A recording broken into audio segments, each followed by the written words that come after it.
Bienvenidos al Seminario de Lectores de Jean Robert.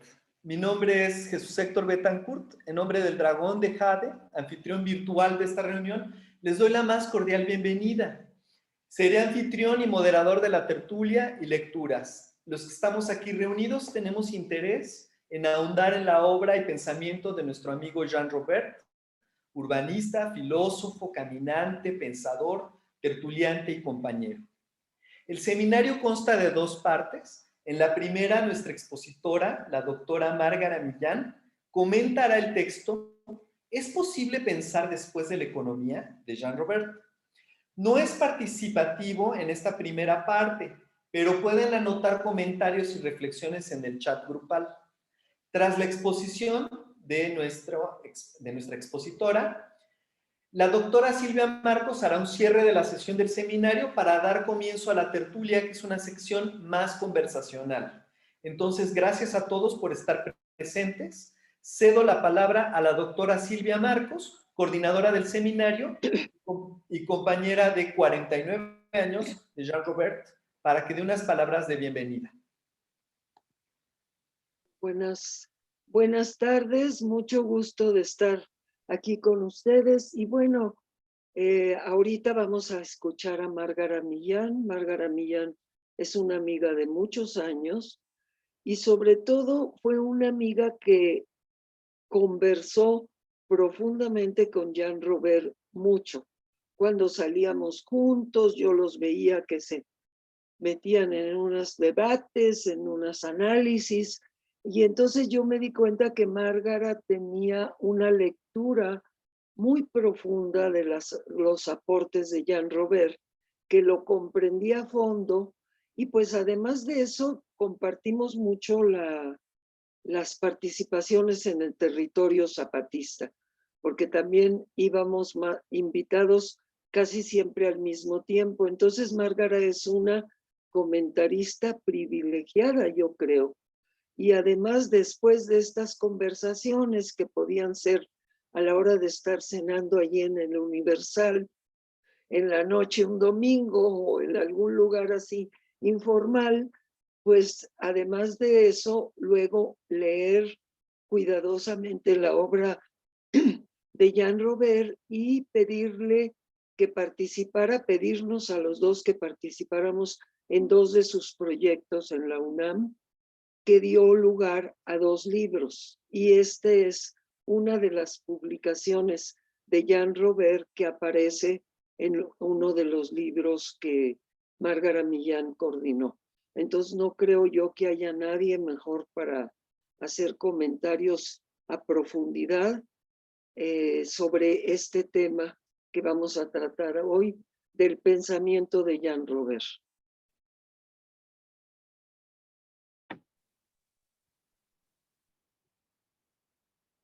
Ok, buenas noches, bienvenidos todos. Yo voy a leer un breve currículum de la doctora Márgara Millán porque tiene mucho trabajo y es una gente que yo admiro bastante.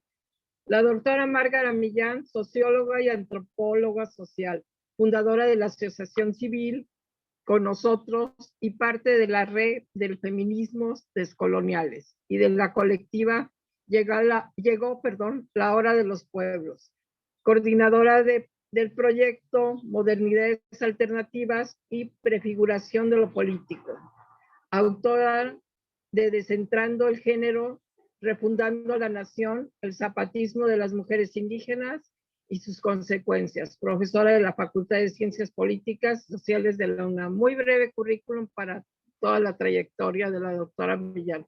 Pues con ustedes, la doctora Márgara Millán.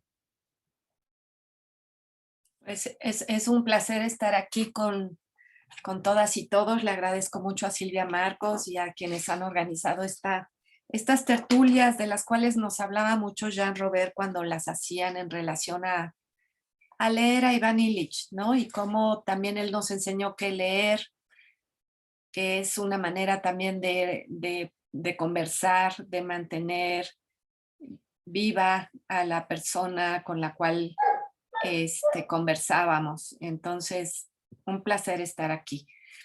Y el texto que elegimos hoy efectivamente es producto de unos proyectos que hicimos en la UNAM.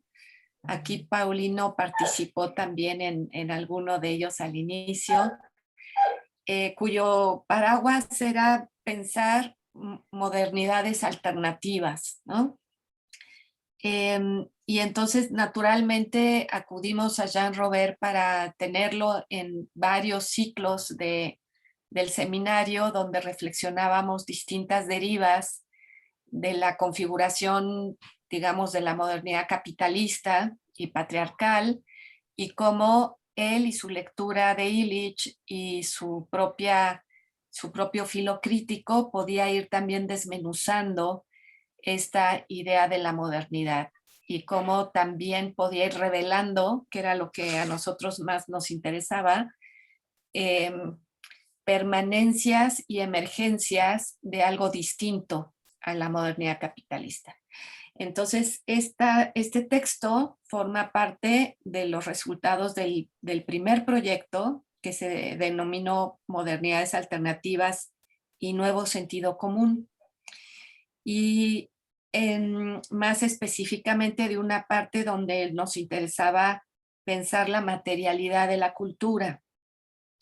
Y cuando Jean me dejó leer este pequeño ensayo, pues a mí la verdad me gustó muchísimo porque creo que tiene muchas claves que ahorita vamos a ir viendo, de cómo entender el desarrollo de la modernidad, pero también de cómo entender las formas en las que podemos, como dice en alguna parte del texto, ir volviendo a enlazar aquello que la modernidad ha roto, ¿no? Ha desarticulado de alguna manera.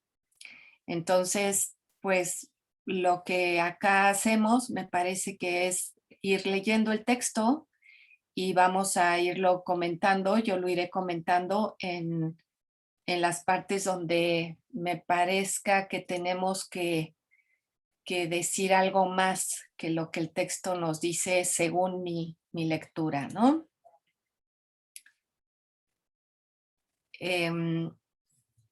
Acá lo vamos leyendo entre todos, ¿verdad? ¿Quién comienza a leer? ¿Hay algún, Héctor, hay alguien ya preorganizado o que quien quiera empiece a leer? Yo como estoy compartiendo la pantalla no puedo ver mucho todos los que alzan la mano. Le voy a pedir a Alicia que nos dirija y que vea, porque yo estoy transmitiendo la pantalla, entonces no veo si alguien levanta la mano y quiere leer. Alicia, yo con mucho gusto empiezo.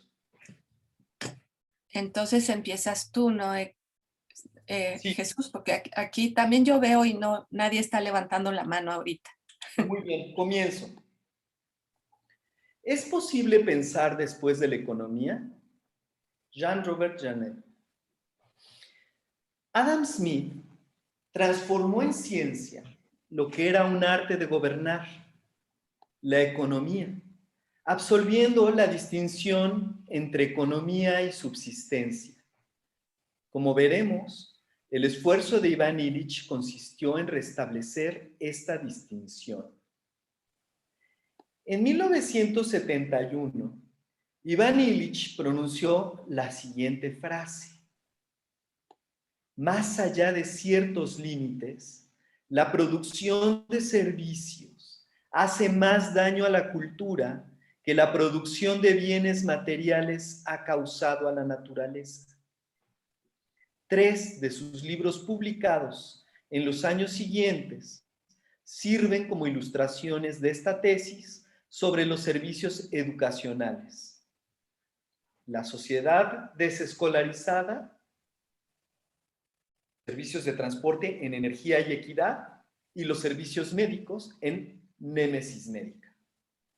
En estos libros, Illich propuso definir políticamente nuevos límites a las producciones industriales, aceptaba los límites al crecimiento material exigidos por los ecologistas, pero les agregó límites igualmente necesarios a la producción y al consumo de servicios. Aquí podemos hacer una primera reflexión, que es muy importante, ¿no? Es esta idea que además es muy actual, pero es actual porque la levantan los movimientos sociales, pero no tanto porque lo estemos pensando teóricamente. Acá creo que Jean está proponiéndonos un primer límite, como bien dice él, a la producción industrial, ¿no? A la economía pensada como producción. Y entonces como que es muy claro cómo esta producción tiene que ver con la destrucción de la naturaleza, como bien nos dice ahí, ¿no? Bienes materiales y naturaleza sería el par que está señalando, pero dice, Illich también se da cuenta y propone otra actividad social, que es la actividad de los servicios, y que cuando vemos a qué se refiere en términos de los libros que está citando, pues es digamos, la generación de las instituciones, como vamos a ir viendo más adelante, ¿no? Entonces, es el desarrollo de los servicios daña, nos dice Jean, que está pensando Illich, la cultura, ¿no? Entonces, la naturaleza y la cultura, y habría que poner ciertos límites, nuevos límites a esas acciones de lo social. Por un lado, productivas, bienes materiales, pero por otro lado, institucionales, referidas a los saberes. Y eso es tremendamente importante porque acá lo que va a estar anotando, digamos, esta crítica es a la posibilidad de la autonomía de las sociedades, a la posibilidad de la, digamos, la capacidad que tenemos los seres humanos en colectivo de saber hacer, ¿no? Esta idea del saber hacer creo que está en el centro, en el corazón, que va a estar siendo expropiado este saber hacer.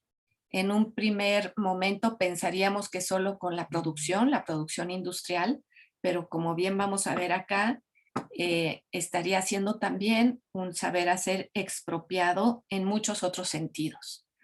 Podemos atar con esto con lo que sigue en el siguiente, digamos, subtema, ¿no? Que va a desarrollar Jean, que es justamente las profesiones.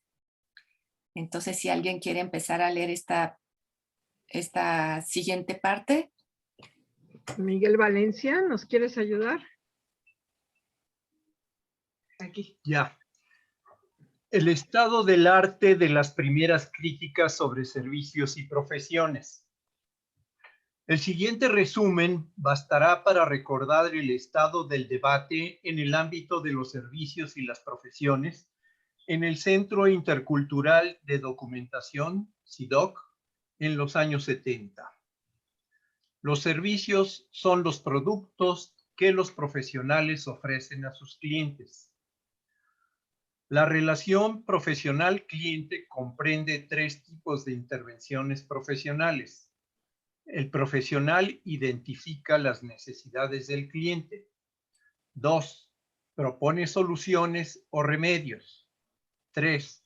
En su nombre, su asociación profesional puede demandar a los proveedores de servicios y en ocasiones, inclusive, a los clientes que no cumplan las normas. Además, los profesionales establecen una relación especial con la tecnología, o como Illich siempre ha preferido decir, con las herramientas. Solo los profesionales tienen acceso a las herramientas de alto rendimiento que convierten en su monopolio. Las herramientas industriales de punta propician a sus dueños posiciones inexpugnables, que Illich denominaba monopolios radicales, que en una especie de causalidad circular refuerzan las dependencias hacia los profesionales. Recordemos los principales elementos de la relación cliente-profesional. El profesional, el cliente, la relación cliente-profesional, el diagnóstico de las necesidades del cliente, las propuestas de soluciones, la persecución de desviaciones a la norma por el colegio profesional correspondiente. Hernando Calla, ¿nos quieres ayudar? Es que ella es la que...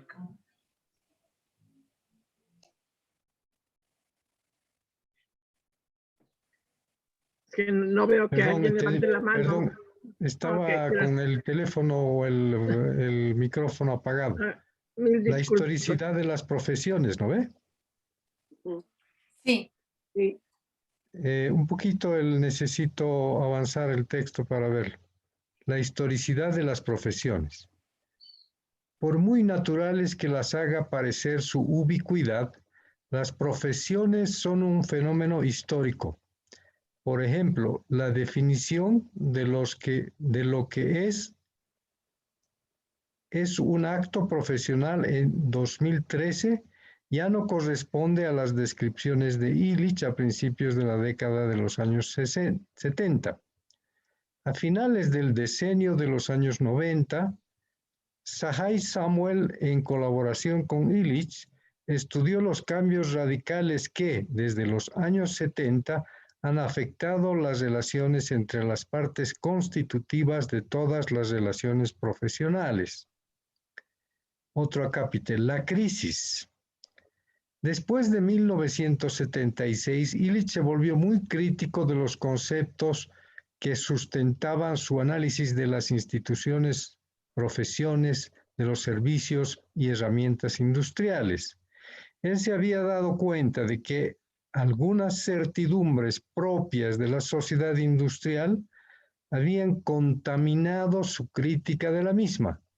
En su último diálogo con David Cayley, resumió su cambio de perspectiva como una autocrítica del error que él había cometido al tratar las instituciones como si pudieran ser enmendadas por la restauración de su instrumentalidad, es decir, mediante la reivindicación de que las escuelas fueran mejores instrumentos de aprendizaje, los caminos y vehículos mejores medios para acercar a los viajeros a sus destinos, y los hospitales mejores entidades de curación. En estas conversaciones publicadas bajo el título The Rivers North of the Future, Illich afirma que él se dio cuenta de este error gracias a un estudiante, Max Peschek, quien estaba ofreciendo un seminario en la Universidad de Bremen sobre, entre comillas, el error fundamental de Ivan Illich, cerrado comillas. Lo que Illich no comprendió, según Peschek, y tiene toda la razón, si no me equivoco, el que habla aquí es Illich, porque es una cita a Illich, es que cuando uno se convierte en usuario de un sistema, también se convierte en parte del mismo. Pensar en el mundo no en términos de casualidad, sino en términos de análisis de sistema, nos ha llevado a una nueva era a la cual no podríamos haber llegado si no hubiéramos salido del mundo de las herramientas. Entre 1976 y 1982, Illich revisó sus obras de años anteriores en búsqueda de certidumbres propias de la sociedad industrial que pudieran haberse inmiscuido en su crítica de tal sociedad. Por ejemplo, la noción de contraproductividad, tan central a su análisis de las instituciones de servicios, ¿no tomó cierto sesgo productivista de la sociedad que criticaba?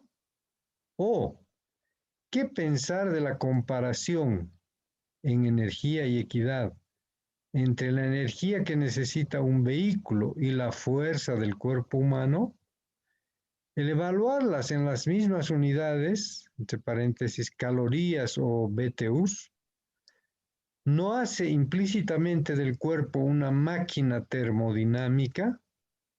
Asimismo, Illich desde principios de los años 80 renunció públicamente al uso de los conceptos de una cibernética amigable, mientras aún solicitaba la aprobación del gran público. Conceptos tales como input-output, entrada-salida, retroalimentación o incluso el verbo to cope with, hacer frente a las agresiones del medio ambiente, por ejemplo, ya recuperado por la primera cibernética, la de Norbert Wiener, Heinz von Fester y su colega de las conferencias Massey, Gregory Bateson, Illich dio un sentido histórico a la palabra sistema popularizada por sus amigos, los primeros cibernéticos. Empezó a emplear la expresión la edad de los sistemas para definir una época, la nuestra, en la cual los conceptos caídos de la nueva ciencia teleonómica, es decir, la de las relaciones aparentemente dominadas por programas desde el futuro de su realización, se convirtieron en axiomas fundadores de la construcción social de una nueva realidad. No sé si Muchas gracias. Sí, Mara. acá quisiera comentar, vamos a comentar un poquito aquí. De acuerdo. Sí, acá lo que es muy importante es algo recurrente en la lectura que está haciendo Jan sobre Illich.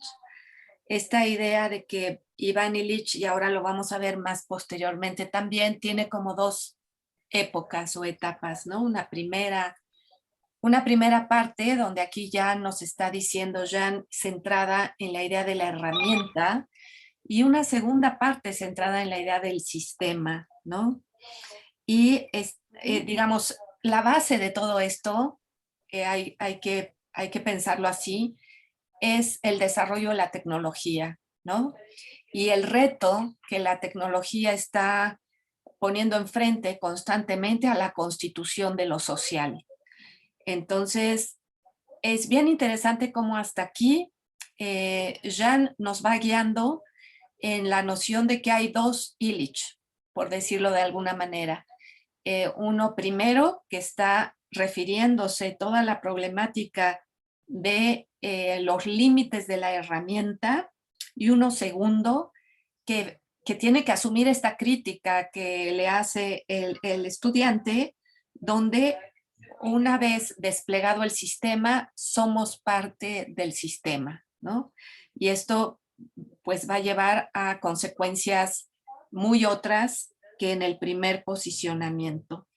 Y va a hacer que Illich revise sus primeras críticas a la modernidad capitalista y a la sociedad industrial, digamos a contrapelo, ¿no? Con nociones tan importantes como la noción de la contraproductividad, ¿no? Que fueron muy, muy importantes para decir, bueno, esta misma racionalidad capitalista que se basa en la productividad es contraproductiva. Pero acá Illich empieza a decir, pero acá nos está colando algo del sentido común de esa modernidad productivista. Igualmente cuando nos pone el ejemplo del cuerpo como máquina, ¿no?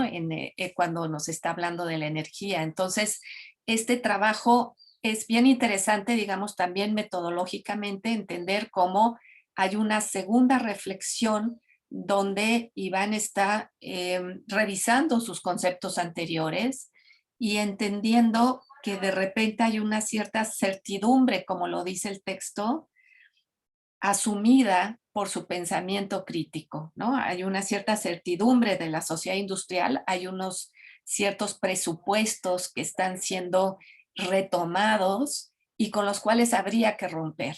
Y entonces se trata, como van a ver ustedes en el siguiente desarrollo del texto de Jean, no solo de pensar cómo romper con eso, sino leer la obra de autores como Iván, pero no solo, porque después nos va a hacer el paralelo con Adam Smith, pensando que hay dos momentos que quizás son dos momentos que corresponden a dos periodos históricos, a dos momentos históricos diferentes.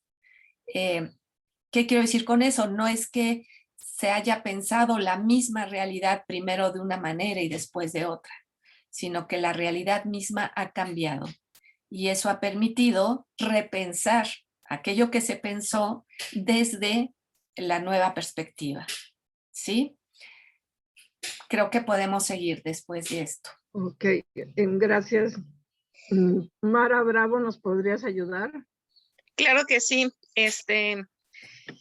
En relación a su crisis del fin de los años 70, la primera pregunta que nos hacemos es, ¿en realidad el Illich de estos años cometió los graves errores de los que se culpó? ¿O detectó una ruptura epistémico radical ocurrida alrededor de 1980? Una ruptura que invalidaba el análisis de la sociedad industrial que él había elaborado en el decenio anterior. En otras palabras, esbozó sucesivamente el análisis de dos épocas totalmente diferentes, el último periodo de las herramientas y la era temprana de los sistemas. A partir de 1980, Illich escribió efectivamente libros y ensayos sobre temas que en apariencia tenían poca relación con sus obras previas. Sus nuevos temas eran, es que me lo subieron, permítanme, eran, por ejemplo, la historia del cuerpo, la historia de las percepciones, el interfase entre palabra escrita y oralidad, según la terminología de Jack Goody. La proporcionalidad, la transformación de necesidades personales en requisitos sistémicos, la historia de la escasez y la epidemia de riesgos, tema en el que trabajó la mañana de su muerte, el 2 de diciembre del 2002. ¿Qué tiene que ver esto con los conceptos de sus escritos de los años 70? Por ejemplo, la contraproductividad como sinergia negativa de un modo autónomo y de un modo heterónomo de producir, o el monopolio radical como imposición, no de una marca comercial, sino de un modo heterónomo de satisfacer una necesidad. Aparentemente, nada. ¿Continúo? Sí, continúa, por favor. Ok. La sustitución del cuerpo autopercibido por un cuerpo iatrogénico o producido medicalmente. Conozco bastante bien los primeros trabajos de Illich y recientemente me dediqué a leer todos sus últimos libros y ensayos, principalmente en alemán e inglés. La familiaridad recién adquirida con el último Illich cambió de manera radical mi percepción del primer Illich. Para sustentar mi argumento, me referiré a némesis médica. En los años 70, la medicina era contraproductiva.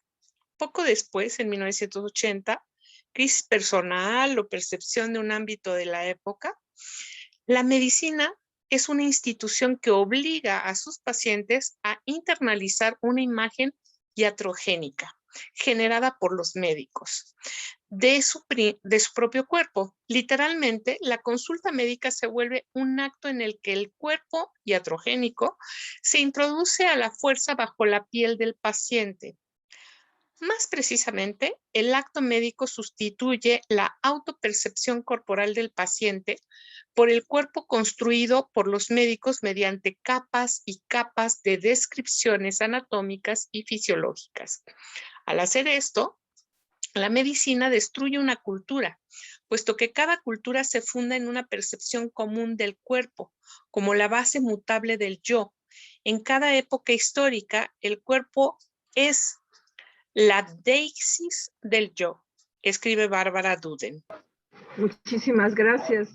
Marco, Turra, ¿nos querrías ayudar? Yo no veo que levanten, por eso les pido. Vamos a comentar un poquito aquí. Perdón, Márgara. Muy bien, adelante. Sí, acá es muy importante recordar lo que leímos al inicio, ¿no? Al inicio es economía y sustento, ¿recuerdan? Y la ruptura de esas dos cosas y la ciencia de la economía. Y cómo también habíamos pensado ya con lo de las profesiones, una especie de expropiación del saber hacer y del saberse, ¿no? Y cómo nos va guiando entonces Jean Robert a esta lectura a contrapelo que está haciendo Illich de sus primeros conceptos críticos para poder salir del sistema, ¿no? Un poco lo que nos está diciendo es, la herramienta estaba dentro del sistema. En el sistema estamos ya todos adentro, ¿no? Entonces, ¿cómo poder salir, por ejemplo, de esa imagen iatrogénica del cuerpo, donde en realidad lo que está ocurriendo es que el saber médico y el acto médico y la asunción del especialista, del profesionista, sustituye la autopercepción que estaba ahí antes, ¿no? Que era un saber anterior. Entonces, acá tenemos que conectar esta idea de digamos, de un saber que se rompe, ¿sí? Y de un hacer que se rompe con la intervención de la economía. Quiero recordarles, ¿no? El sugerente título del texto, se puede pensar después de la economía. Hasta aquí mi comentario para seguir un poquito más. Muchísimas gracias, muy interesante. Por favor, Marco Turra. La búsqueda de un antecedente. Me mueve la... Formularé ahora una pregunta que podría parecer retórica, pero que pienso en ella, más me convenzo de que puede ser estructurante. ¿Existe otro autor cuya obra se pueda dividir en dos partes relacionadas de tal manera que cada una se pueda estudiar de forma independiente y trate de temas aparentemente inconexos con los de las otras? Una sea más conocida que la otra. La lectura de la obra menos conocida cambie la percepción de la más rara. En 1759, Adam Smith publicó The Theory of Moral Sentiments, la teoría de los sentimientos morales, obra relativamente poco conocida. En 1776 publicó The Wealth of Nations, la riqueza de las naciones, que lo convirtió en el padre de la economía moderna. Durante mucho tiempo, los economistas, los que leyeron el primer libro y después de haber estudiado el segundo, comentaron ver con lo que nos interesa. No obstante, un pequeño grupo de economistas que releyeron el segundo libro, después del primero, reformularon el problema planteado por Adam Smith y lo apodaron Das Adam Smith Problem. ¿Existe o no existe una línea continua entre los dos libros? Ese es el problema.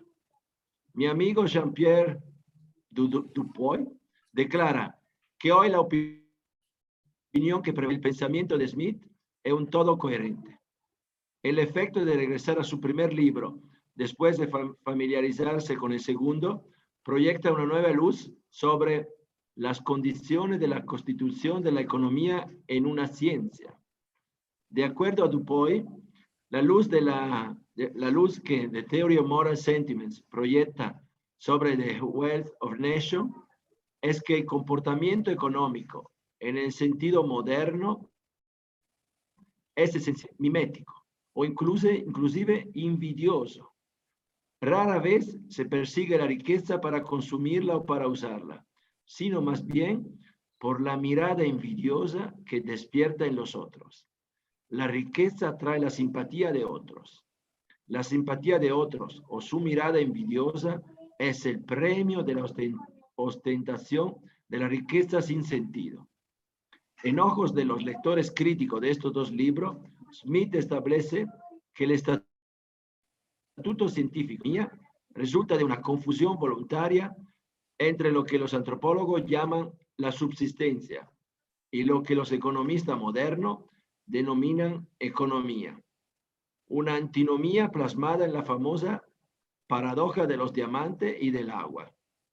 Un solo diamante, un bien suntuario desprovisto de utilidad, puede comprar cantidad inmensa de agua, un bien útil por excelencia. La posesión de diamantes caracteriza una forma de riqueza destinada a atraer la simpatía o la envidia de los demás. Pero en su segundo libro, el más conocido, Smith equipara la adquisición de los bienes de subsistencia a la de los diamantes. En otras palabras, anexa la subsistencia al dominio de la regla de hierro de la economía, al imperio de la escasez.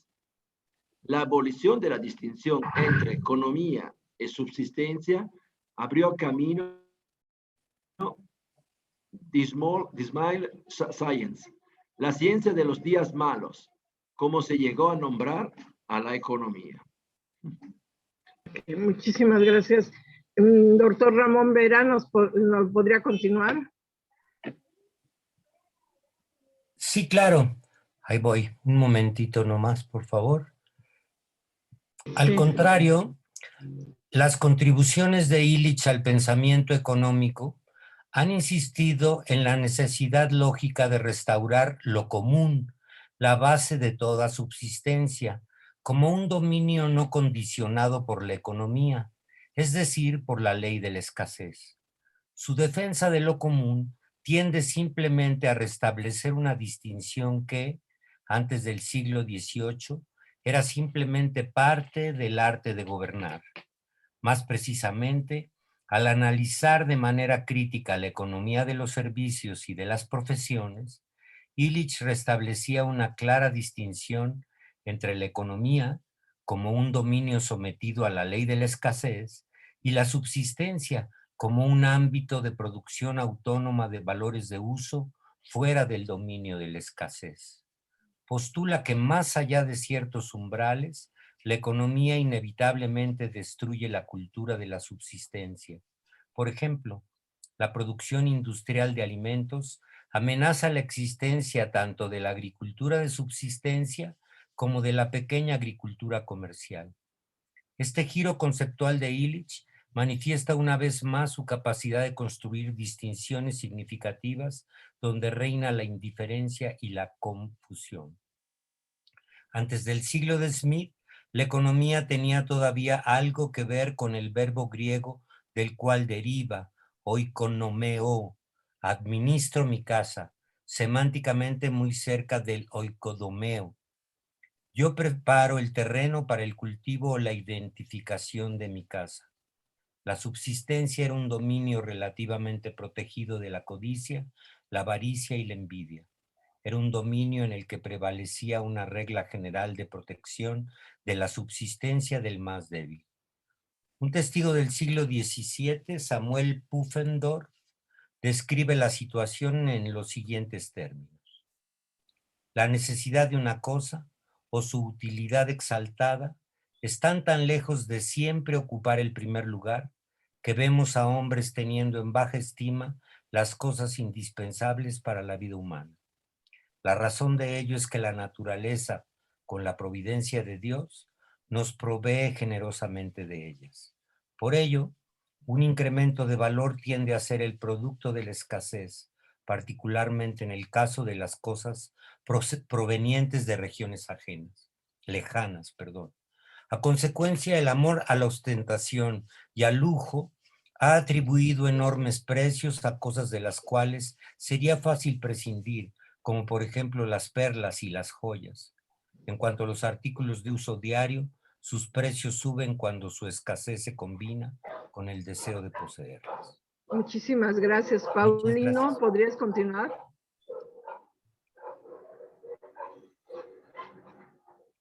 Yo creo no está. Hay que subir, sí. Ok. Márgara, ¿no quieres comentar? No, quiero avanzar un poquitito más. Okay. Bueno, podría comentar Héctor Listo, ya tenía apagado el micrófono. Ok, Perdón. perdón, disculpa. Adelante. La confusión entre economía y subsistencia.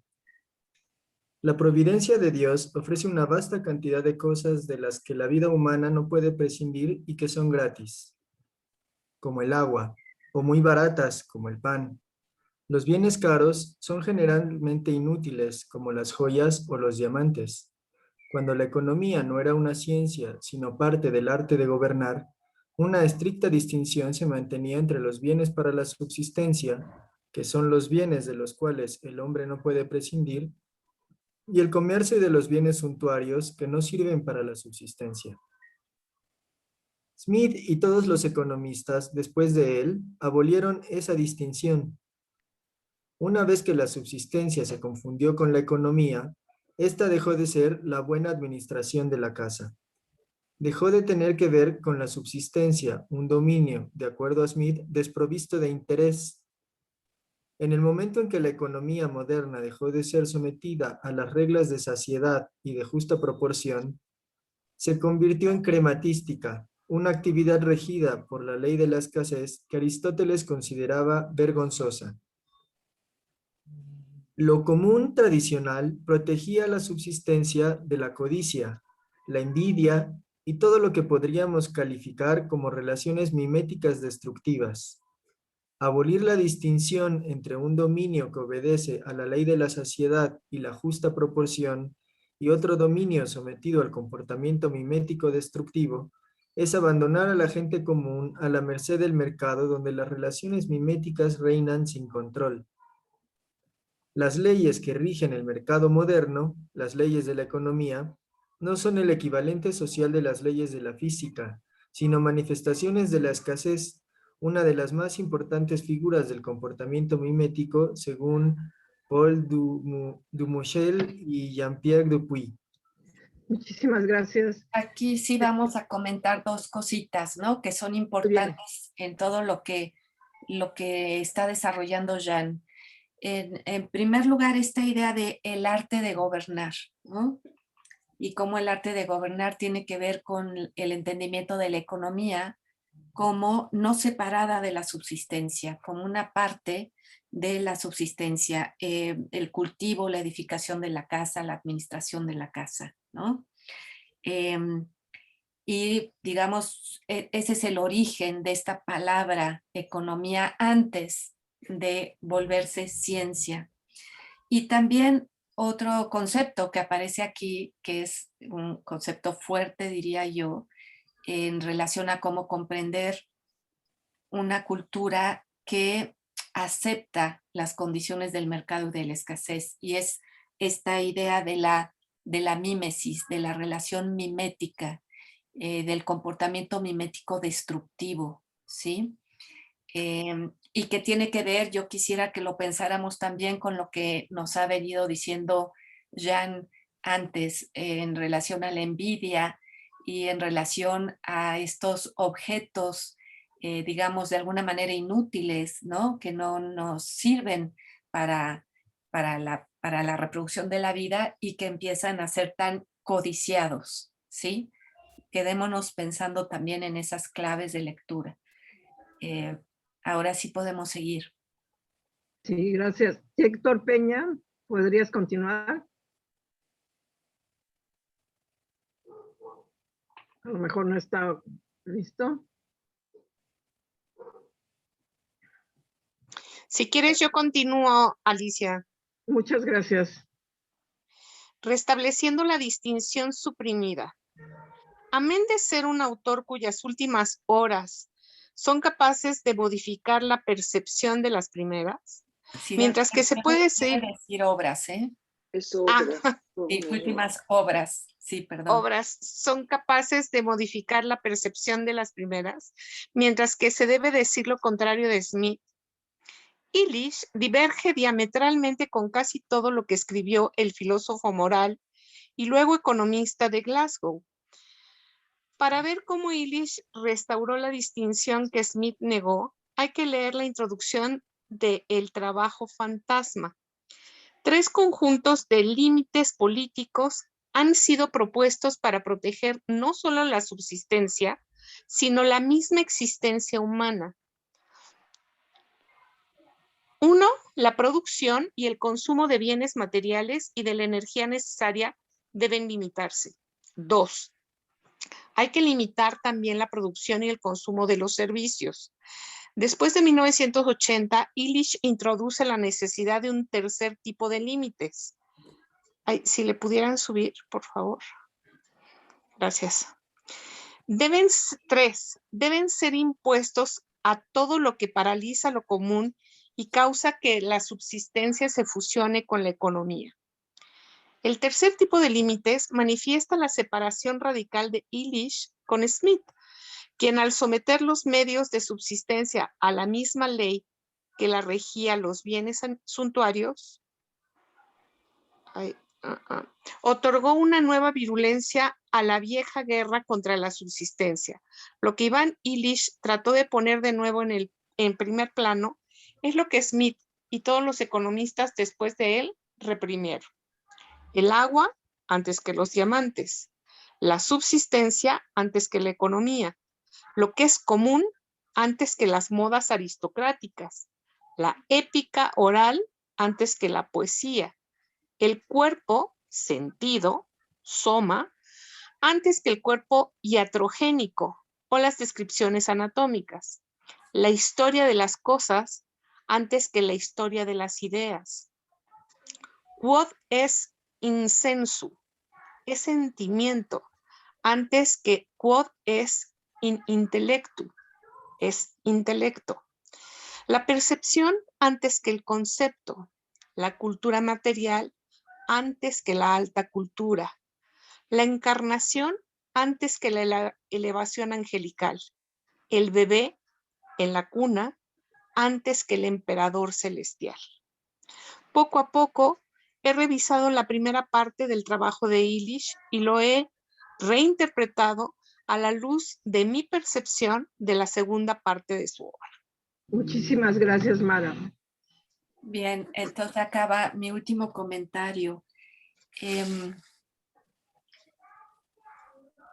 Digamos, acá lo que está haciendo Jean es hacer una síntesis de la primera crítica, de la primera época de Illich y su concepto de herramienta, y cómo esto transita a la idea de sistema y entonces digamos que tiene que incorporar otra dimensión crítica, que es justamente la dimensión ya no de la producción material, sino de la constitución social en bienes y servicios, ¿no? Y cómo esto va expropiando más todavía a algo que es central en todo el texto.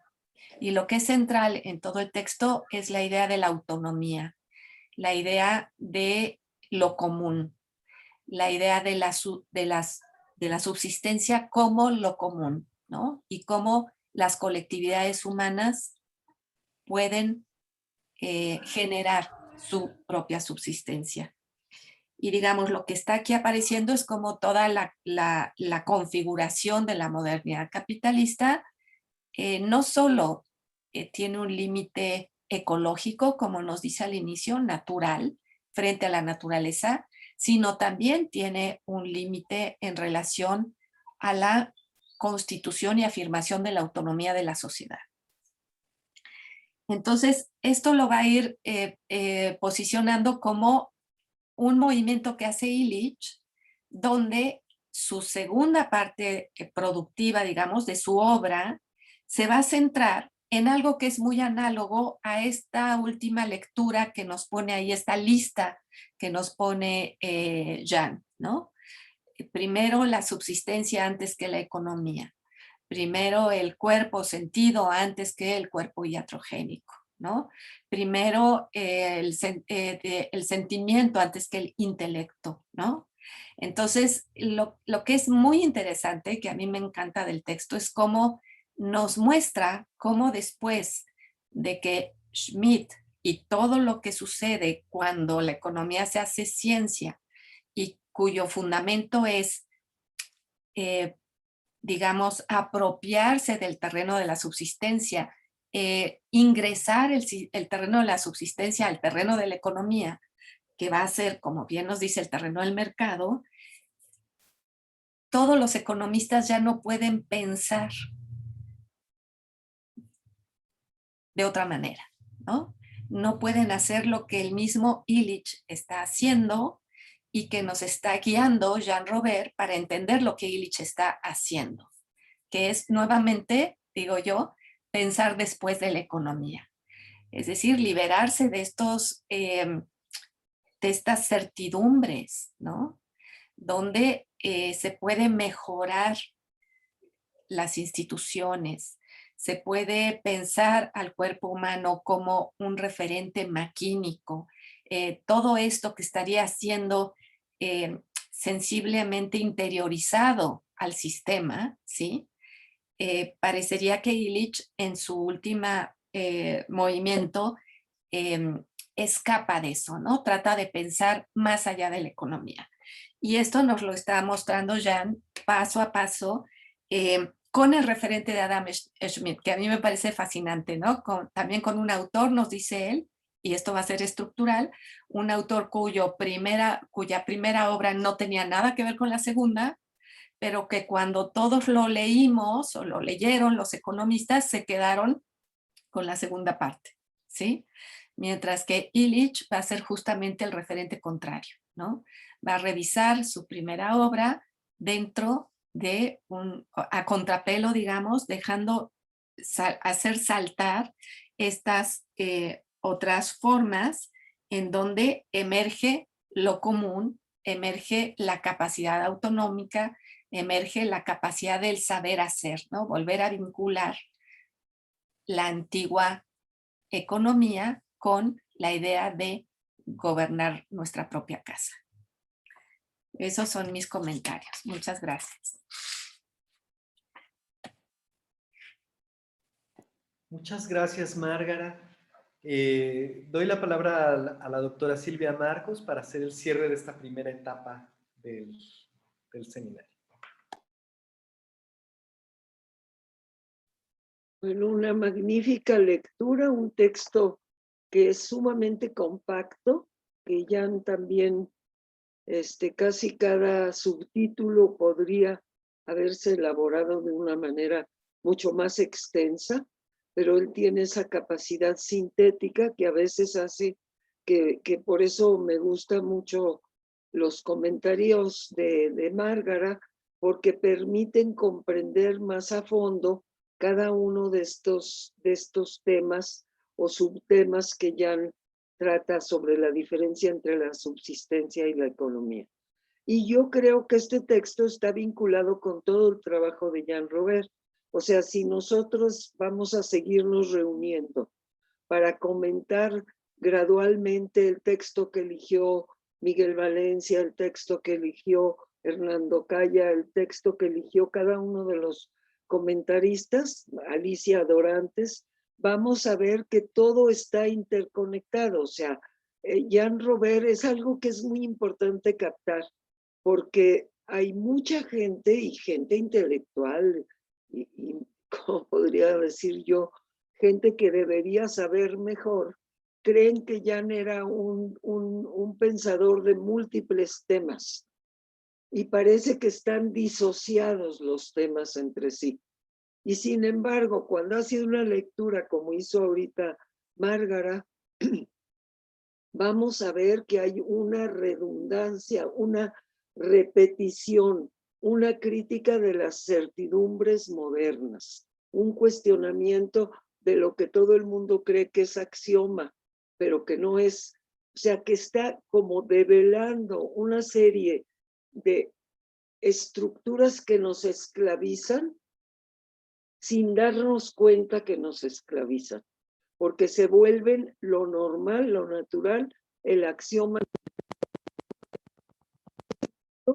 Jan es un maestro para hacer esto, me alegro, y hemos hecho una serie, una serie de programa de lecturas que ya va a llegar a la arquitectura, va a llegar al concepto de lugar, al concepto de topocosmos, va a llegar a todas estas otras áreas que para un ojo un poco superficial, digamos, son diferentes, pero para un ojo profundo vamos a ver cómo están todas entretejidas en el pensador Jan Robert. Entonces, con esto, pues, vamos a escuchar ahora la parte de la tertulia, ¿verdad, Héctor? Tú que estás coordinando. Ahora se abre para que quien quiera hacer comentarios sobre esto que escucharon, que puedan hacerlo, incluso que puedan hacer preguntas o cuestionamientos para que la comentarista pueda dar respuestas a estas dudas o cuestionamientos que tiene. Entonces, adelante. Héctor. Muchas gracias, Silvia. Entonces vamos a dar inicio a la tertulia de este seminario. Les recuerdo que tenemos que hacer exposiciones breves, 3 minutos máximo, 4, para que sea dinámica, fluida. ¿Alguien quiere comenzar? Miguel Valencia, por favor. Bueno, este texto en forma como borrador nos lo regaló Jan hace unos 12 años o algo así. Todavía no estaba terminado porque estaba lleno de taches y cosas de ese tipo, pero lo comentamos en una reunión que organizamos en Cuernavaca en 2009 para analizar la idea del descrecimiento que pues habíamos estado impulsando. Y creo que es fundamental este texto, o creo que ya nos lo dio para precisamente entrar a fondo en una cosa que pues hoy en día yo considero que es una religión, la economía. O sea, hoy en día la religión de la economía está metida en toda la capa alta de la sociedad, políticos, industriales, académicos. La UNAM entera está metida en esa religión, la religión de la economía. O sea, como que no hay otra manera de ver. Se les olvida que una serie de autores del siglo XX ya habían advertido de la existencia de un personaje nefasto que se llamaba el Homo economicus, o sea, el hombre que solo pensaba en términos de economía, que hace 50 o 70, 80 años era muy evidente para muchas gentes. Hoy en día se ha perdido la idea del Homo economicus porque pues ya todo el mundo se volvió Homo economicus y pues ya nadie se critican entre sí. Marcuse en los años 60 escribió un libro famosísimo que se llamó El hombre unidimensional, precisamente el que ve en una sola dimensión, que es la dimensión económica. Sí, sí. Y esa dimensión económica es en los términos que se juzga todo en los gobiernos. Llámese la pobreza, llámese la ecología, llámese la agricultura, todo se ve en términos económicos. Y si no tiene algo viabilidad económica, no se puede hacer, así de sencillo. Quiere decir que es rotundo la garra de la economía en la mente. Y como diría Jodorowsky, es un juego que todos jugamos y cuando todos creemos en las reglas de ese juego, pues el juego se impone con una fuerza tremenda en la realidad del ser humano.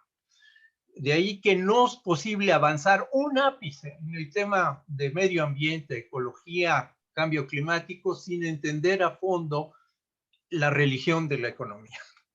Y otro aspecto que yo discutí hace 3 años con doctores del Instituto de Investigaciones Económicas de la UNAM y me sacaron casi a patadas diciéndome, la economía no funciona con autonomía. A pesar de que gran cantidad de antropólogos han señalado el hecho de que la economía funciona con autonomía. Claro, hay la creencia, como decía Jean Robert, me explicó, la idea de que las palabras tienen solo un lado positivo, ¿no? Él le llamaba el lector lambda, es decir, el que solo ve un sentido de la palabra y no ve el otro sentido de la palabra. O sea, hay autonomía positiva y autonomía negativa. Y la autonomía negativa es precisamente la que tiene la economía. Es decir, crece sola, sin la promoción, sin que nadie, ningún grupo, ni siquiera los más ricos, se ocupen de hacerla crecer. Es un cáncer que crece solo en el mundo y mientras no haya conciencia para ver lo que ha estado diciendo Illich y lo que dice Jean-Robert en este texto, pues no podemos avanzar en muchas cosas del cambio del sistema que tantos quisiéramos. Gracias. Muchas gracias, Miguel. ¿Alguien quiere comentar algo al respecto? Miguel Gerardo. Sí. Bueno, a ver, yo quiero comentar, bueno, todo esto que acaba de comentar Miguel Valencia me hace pensar en que Marx fue precisamente el primero que hizo de la economía, puso a la economía en el centro del desarrollo de la historia, ¿no? Con esta idea del desarrollo, el eje que regía el tránsito, digamos, bueno, en un primer momento del socialismo primitivo, después con el desarrollo del comercio vino el capitalismo, y después también Marx, en base al desarrollo de las fuerzas productivas, predijo o supuso que daría lugar al socialismo. Entonces aquí lo interesante es que una misma concepción justifica tanto la ideología socialista como la capitalista. Entonces es simplemente una observación. Me llama la atención de veras que tanto Jean-Robert como Illich no relacionen esta temática con el pensamiento de... Gracias, Miguel. ¿Márgara? de Es Carlos todo, Marx. es todo un tema, ¿no? Es todo un tema que tanto no están discutiendo Jean-Robert y Van Illich con Marx.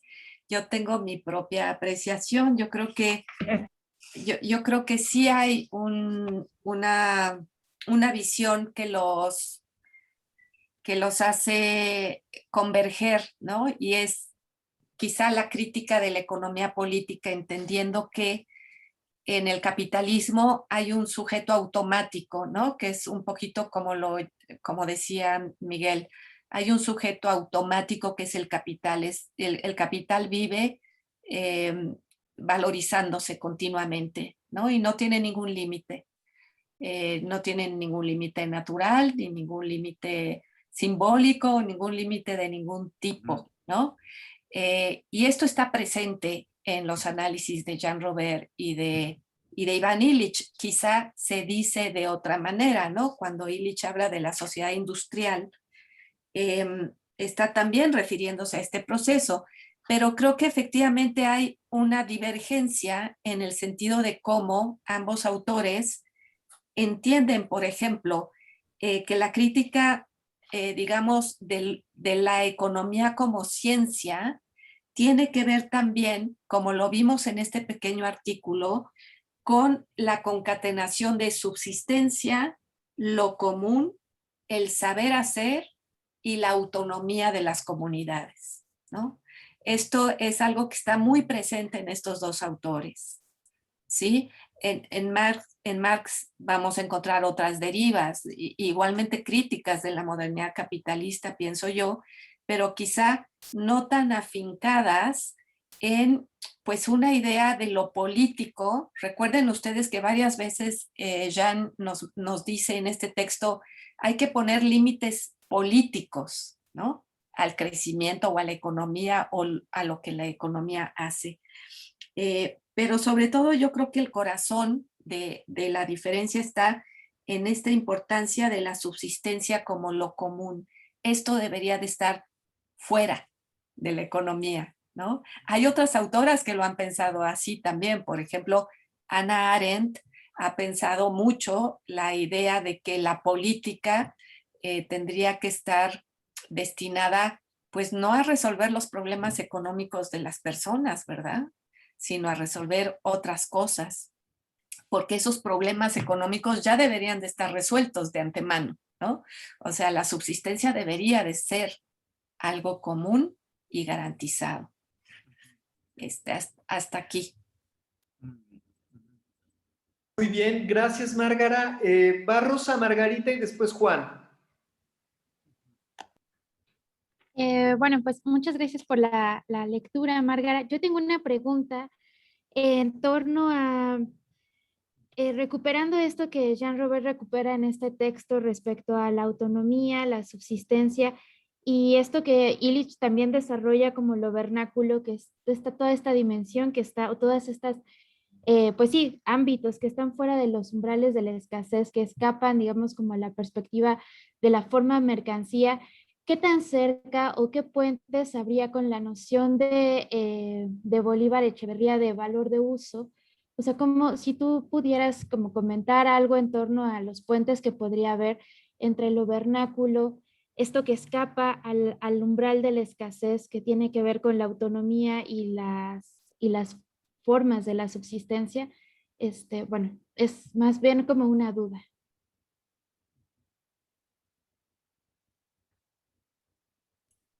¿Puedo intervenir? ¿Sí? Hola, Margarita, no te había reconocido. Qué gusto que estés acá. Bueno, desde mi punto de vista, tienen absolutamente toda la convergencia. Es decir, los tres autores están pensando en la vida concreta, que es una vida diversa, ¿no? Es en la diversidad de la vida concreta de las comunidades. Cuando Echeverría desarrolla su concepto de valor de uso y dice, a ver, Marx no desarrolló mucho este concepto, ¿no? Y el valor de uso no solo es sobre lo que se monta el valor de cambio, el valor de uso es la vida cualitativa, es la vida concreta, es la manera diversa en la que la humanidad transita hacia varias humanidades concretas, ¿no? Y sobre eso se monta el valor abstracto, que siempre es homogenizante, ¿no? Y que entonces trata de destruir esa vida concreta, sin lograrlo, hasta ahora, ¿no? Sin lograrlo porque vive de eso, vive de ese valor de uso, ¿no? El cual deforma, coloniza o pervierte, pero vive de ese valor de uso. ¿Y qué es ese valor de uso al final en el capitalismo? Pues la vida concreta de las personas que resisten justo a esa imposición homogenizante del capital, ¿no? Entonces yo creo que los tres autores nos están hablando de lo mismo, o sea, cuando Illich desarrolla su concepto de lo vernáculo, o cuando Jean-Robert nos dice en este texto se puede pensar después de la economía, están indicando ese sustrato de la vida cualitativa que está ahí, ¿no? Que sigue cultivándose y que está ahí. Nuestra hipótesis, y a eso lo invitábamos a Jan a discutir, este equipo que les digo que hicimos el proyecto, nuestra hipótesis es que esa vida cualitativa está ahí de dos maneras. Está ahí como permanencia, persistencia actualizada de pueblos que tienen muy, muy larga trayectoria e historia, pero también está ahí como emergencia de comunidades intencionales modernas que también resisten a esa homogenización de la vida, ¿no? Que nos impone el capital. Entonces, mi respuesta sería claro que sí, es atinada tu pregunta en relación a que yo pienso que sí tiene que ver el concepto de valor de uso en la obra de Bolívar Echeverría y lo que están desplegando Jan de múltiples maneras, ¿no? Interesándose en el espacio, en la arquitectura, en la desprofesionalización, ¿no? Que es fantástica también esta entrada. Eso, gracias. Gracias, Márgara. Sigue Juan y después sigue Mara, después, Marco y después Mara, después Paulino. Juan. Si me permiten, quisiera intercambiar o pasar mi turno por un problema técnico. Puede pasar Marco y enseguida yo. Gracias. Marco. Ok, buenas noches a todos. El tema esto de la economía me recuerda un día en la lectura ahí en Cuernavaca que había un economista y que Jean recordó que para Ivan Illich los economistas son una cofradía de ciegos. Y esto es bien claro ahora con la lectura que hemos hecho, o sea, se evidencia que se olvida completamente la parte de subsistencia y solo se concentra en uno. Y entonces me acuerdo también que ahí aprendí, que dijo, Ivan Illich dijo que el progreso es pasar de saber hacer las cosas a la posibilidad de comprarla. Y este es un resumen que siempre recuerdo, porque estas posibilidades de comprarla nos hacen dependientes de la moneda, porque esta posibilidad de comprarla solamente es con moneda. Y ahí viene propio y ahora esta lectura, ¿se puede vivir después de la economía? Prácticamente es, ¿se puede vivir después de la moneda? Y la respuesta tiene que ser a fuerza, sí, porque la moneda es solo un tipo de dinero. Porque hay que recordar que en el pasado el arte ha sido la principal forma de intercambio, la principal medio de retribución, la forma de pagar impuestos, la reserva de valor. Entonces no podemos nunca estar sin arte. Y entonces si logramos entender que el dinero también es arte, o sea que el arte también puede ser dinero y no solamente la moneda.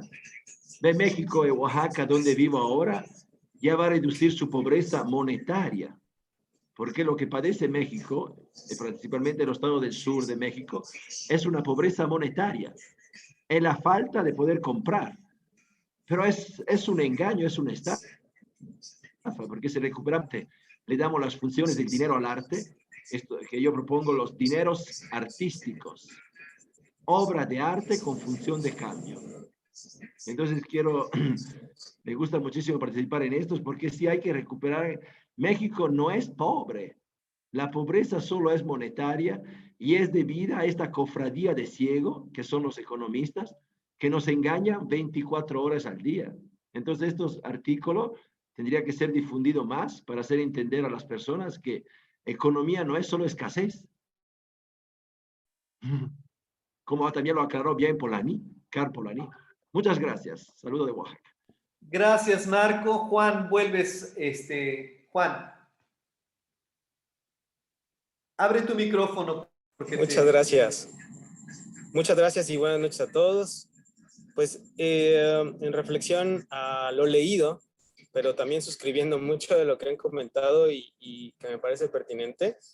Dentro de la misma pregunta del texto me parece que sería importante si es posible vivir después de una economía, pero también cómo va a ser posible después de esta coyuntura del COVID, donde se desplaza el remanente de idea que hay de común tradicional, que protegía la subsistencia de la codicia.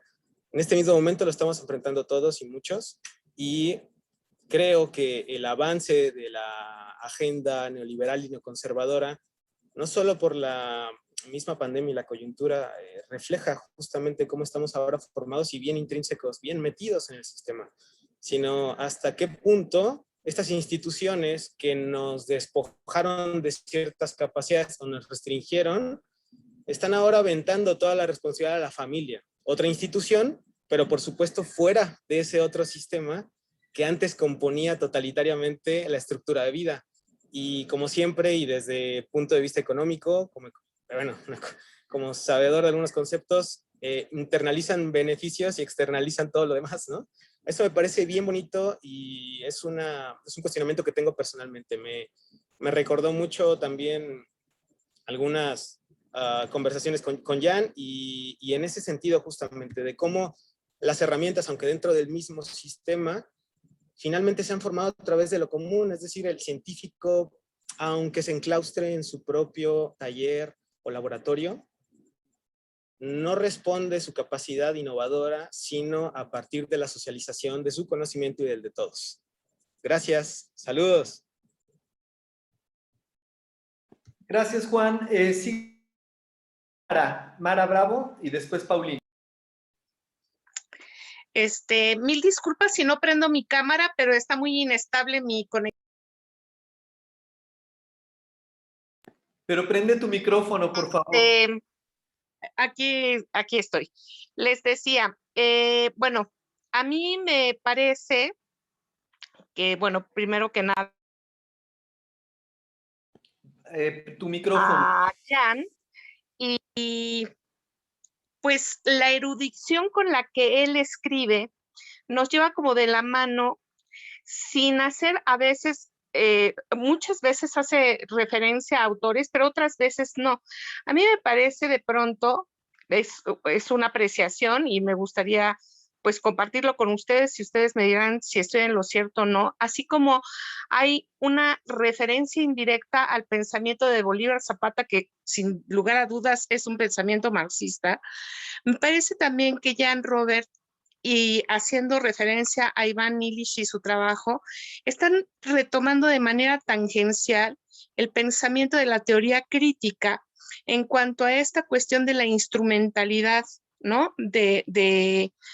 Pues de los bienes y demás. Por ejemplo, la cuestión de la crematística que surge desde la Grecia antigua, ¿no? Y ya desde Jenofonte la criticaban, acerca de cómo es posible que un instrumento como es el dinero, ¿no? Que es un medio de cambio, se convierte en un fin,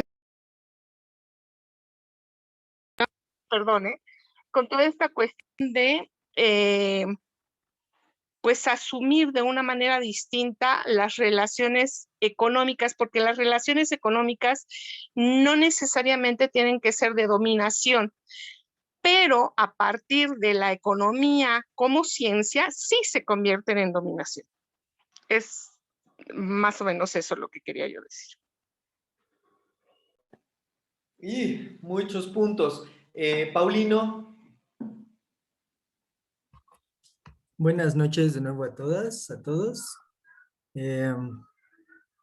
Pues lo primero que quería compartir es que me parece que en este texto está muy presente también aquello que fue el hilo conductor de la sesión previa, que es la cuestión de la proporcionalidad.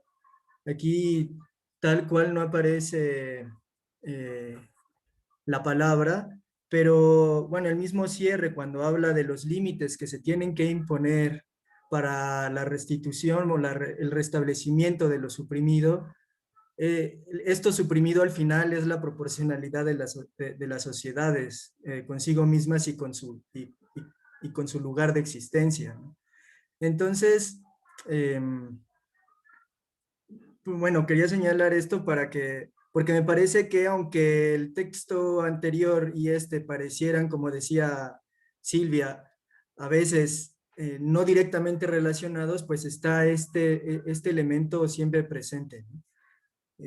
Y leerlo así también me ayudó a entender varias de las cosas que venían y que también con la exposición de Márgara iban quedando más asentadas, ¿no?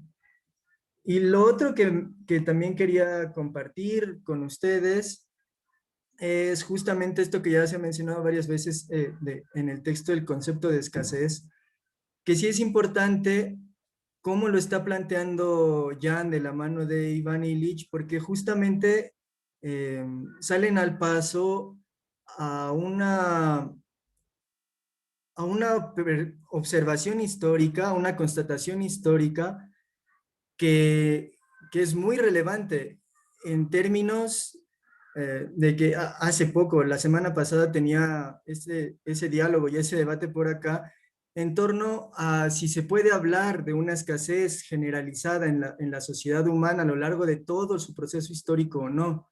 Y lo que aquí Jan nos está diciendo de la mano de Iván Illich es que no. O sea, hay frases muy explícitas del texto donde dice que el ámbito de la subsistencia está fuera de la lógica de la escasez. O sea, no tiene nada que ver con esto, sino ese es el ámbito de la economía y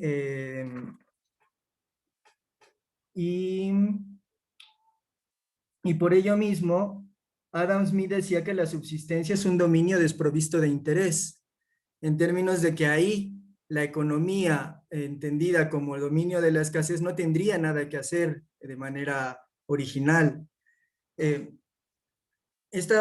Viendo hacia atrás y viendo también nuestro presente a partir de esta lupa, pues nos abre toda una perspectiva diferente, varios de los elementos que ya se han vertido aquí. Pero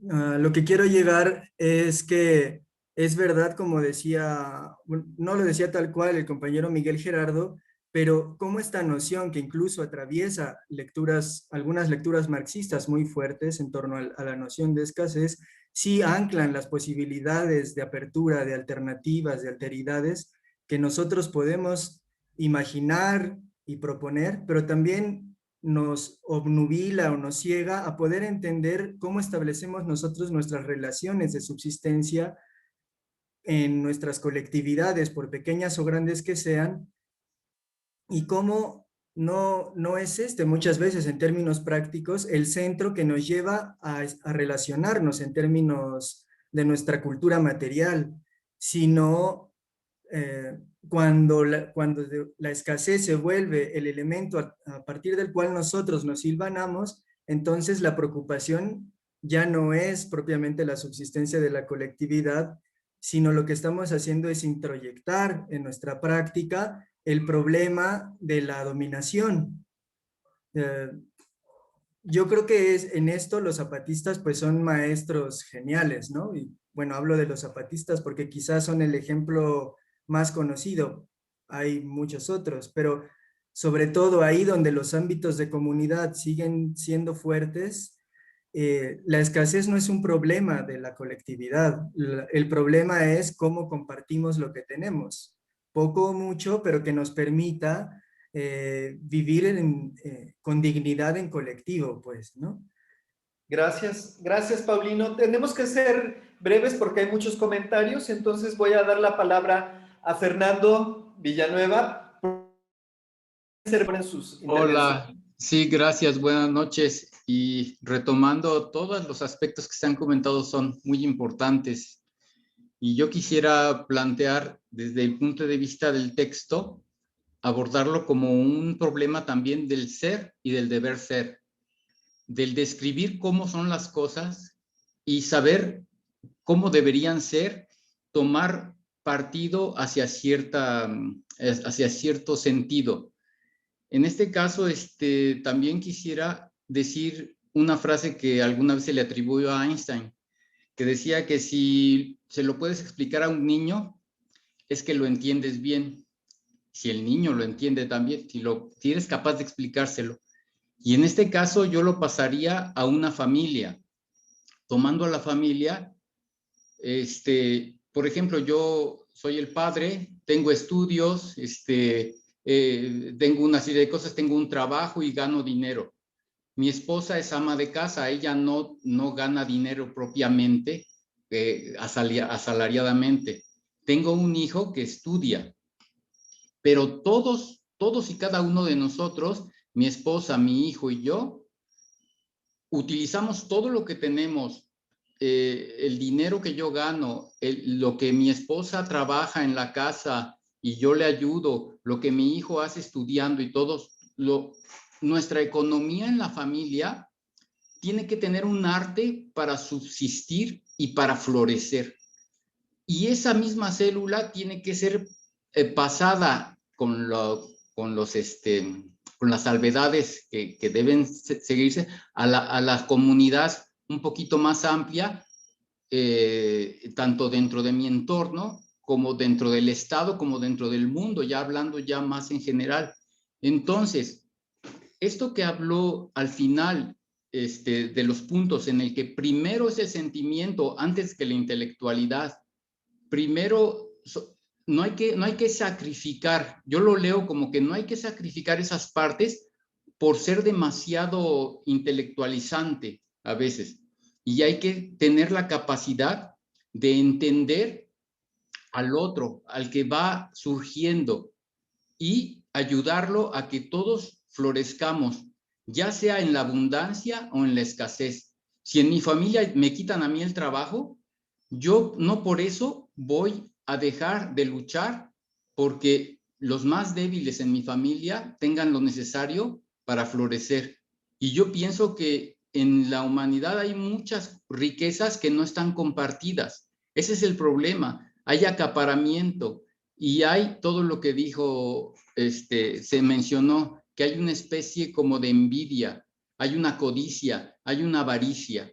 Y hay gente que está arriba que les gusta ver sufrir a los demás, que les gusta pasearse en su Ferrari mientras otros no tienen lo más necesario.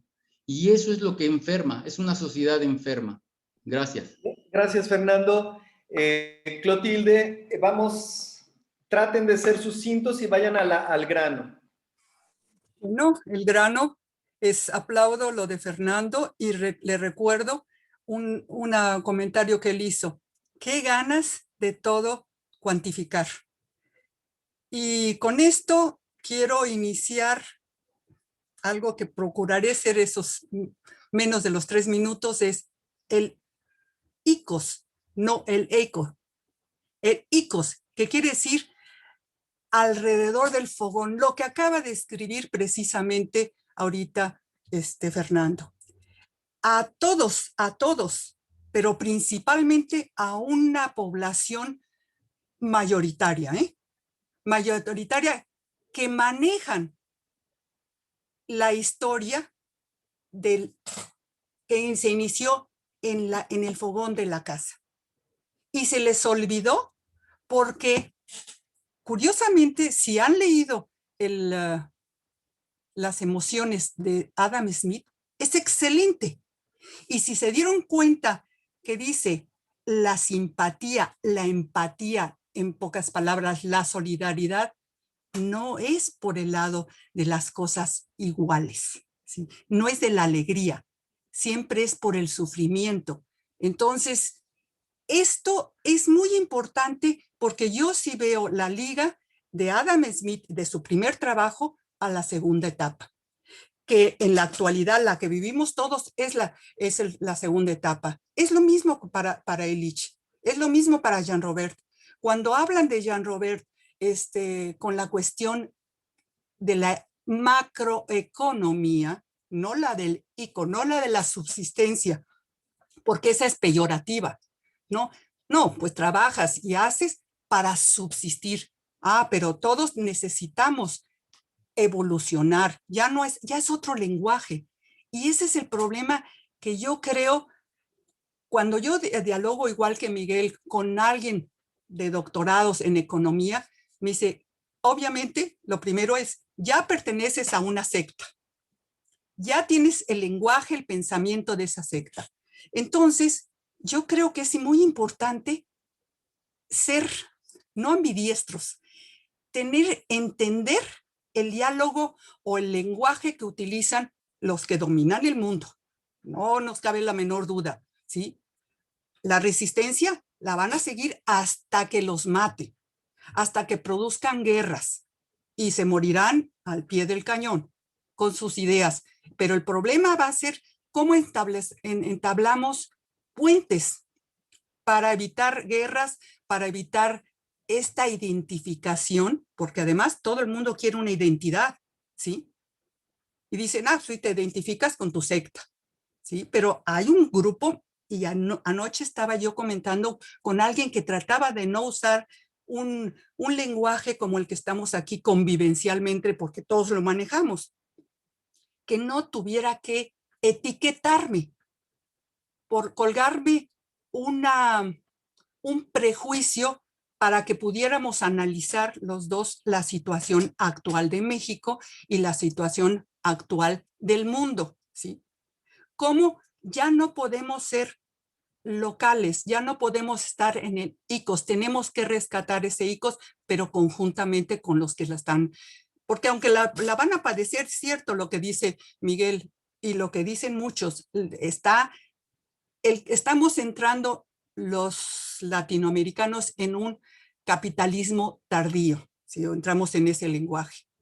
Y otros ya están en el posmodernismo del capital, ya se están dando cuenta. De hecho, Illich y Jean Robert, todos ellos son los críticos de sus propias culturas, ¿sí? Y cuando entablamos una relación con ellos, lo único que nos falta es no morirnos en el intento de una incorporación de los que están dentro del sistema y no se dan cuenta. Y aun cuando tú platiques y lleguen a la conclusión de que son parte de los que sostienen el sistema, el argumento es válido para ellos.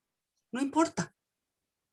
A mí me da de comer el sistema, yo creo en mi sistema porque estoy introducido en él y yo lo soporto. Entonces, y mi descendencia, a mí me extrañó mucho a este chico, que el niño, cuando le pregunté qué opinaba de la educación a través de las pantallas, que si no estaba emocionado por volver a la presencial con sus amiguitos, hijo único, ¿sí? Y de un padre con las características que les denomino. ¿Qué contestó el chamaco? Me aburra, la escuela me aburre. ¿Y no te aburre la pantalla? No. Eso, pero es porque se ha permeado de generar, lo que decías de la familia. Hay familias también del otro lado y son los que sostienen y para subsistir están dispuestos a matar a los que no entran a ese sistema. Entonces yo creo que sí es importante esta era de los sistemas que está cambiando de acuerdo a la manipulación de la escasez. No es que haya los elementos sean escasos, y si son escasos, cuando haya autonomía, se resuelven los problemas de escasez. El problema es que hay una escasez ficticia, hasta del manejo de la moneda. Pues lo vengo oyendo desde hace mucho. La moneda tiene que eliminar. Pues ya empezaron. Las tarjetas de crédito, los puntos. Coti, te tengo que interrumpir para que demos dinamismo. Necesitamos que seamos breves. Voy a abrir el abanico así para cuando vean que ya es la señal. Entonces concluyo nada más que hagamos una diferencia entre los lenguajes que manejan los que operan y los que podemos decir que queremos concientizar, ¿sí? Eso es todo, gracias. Gracias, Coti. Hernando. Sí, tal vez una reacción a lo que acaba de decir la amiga, en el sentido de que a veces el lenguaje justamente es muy importante porque es polisémico, todas las palabras tienen su carga semántica muy, además, dependiendo de los lugares, dependiendo de las disciplinas académicas, dependiendo de los ámbitos en los que nos encontremos, las palabras a veces nos dicen cosas distintas a todos nosotros y entonces hay el problema de cómo podemos llegar a entendernos. Por ejemplo, le escuché decir a la compañera que hay gente que está dispuesta a matar para poder subsistir. Y entonces ahí uno se pregunta si efectivamente estamos hablando de lo mismo y tal vez es cierto.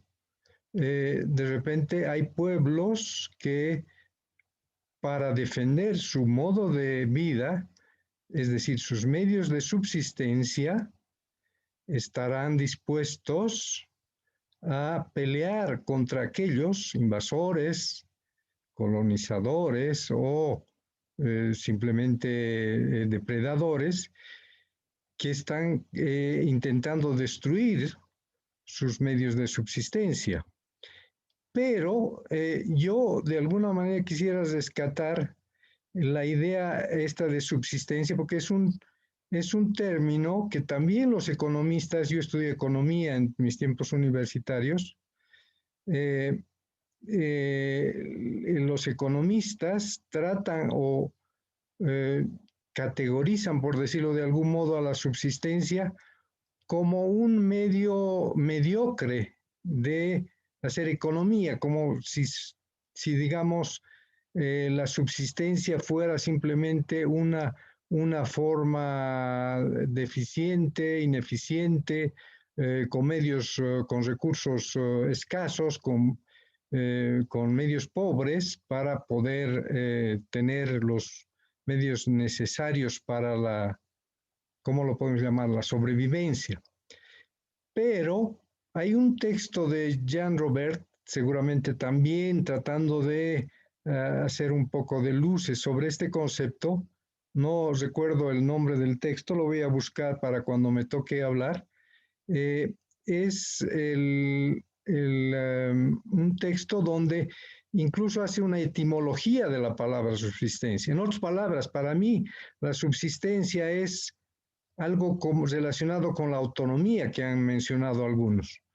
Es decir, es un poder, es una capacidad de hacer lo necesario para mi vida, para la subsistencia de mi familia, con mis propios medios, por mi propio poder.